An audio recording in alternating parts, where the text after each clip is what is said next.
শনিবার ছুটির দিনে বইপ্রেমীদের পদচারণায় মুখর ছিল অমর একুশে বইমেলা। মেলায় আগতদের মাঝে ছিল বসন্তের আমেজ। শিশু চত্বরেও ছিল ছোটদের উচ্ছ্বসিত উপস্থিতি। মেলার জমজমাট দিনে আশানুরূপ বিক্রি হয়েছে বলেও জানান প্রকাশকরা। আপরূপ রিপোর্ট।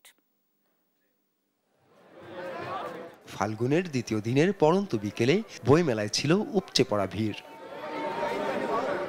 শনিবার ছুটির দিনে দুপুর 2টায় মেলার দুয়ার খোলার পর থেকেই বাড়তে থাকে বইপ্রেমীদের উপস্থিতি। বেলা গড়াতেই লেখক পাঠকের মিলন মেলায় পরিণত হয় মেলা প্রাঙ্গণ। আজকে অনেক বেশি ক্রেতার সমাগম হয়েছে, দর্শনার্থীর চাইতে প্রচুর বই বিক্রি হচ্ছে, হাত ব্যথা করছে। প্রতি বছরে আমি বইমেলায় আসি, আমি যেহেতু বইপ্রেমিক।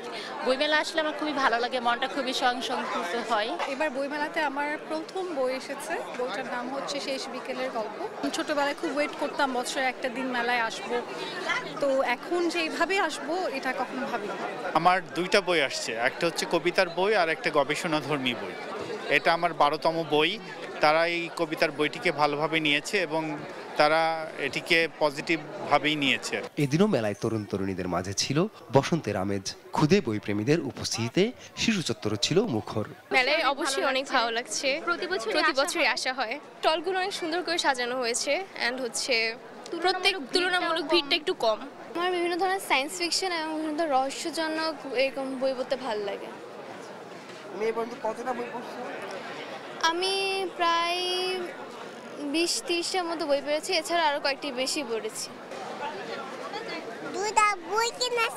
জমজমাট মেলায় অন্য দিনের তুলনায় বেড়েছে বিক্রি, বলছেন প্রকাশকরা। সব অফিস আদালত বন্ধ থাকে, সবাই আল্লাহর রহমতে মেলা আসছে এবং ঘুরতেছে। তবে মেলা এবারে টিনেজদের আনাগোনা সবচেয়ে বেশি।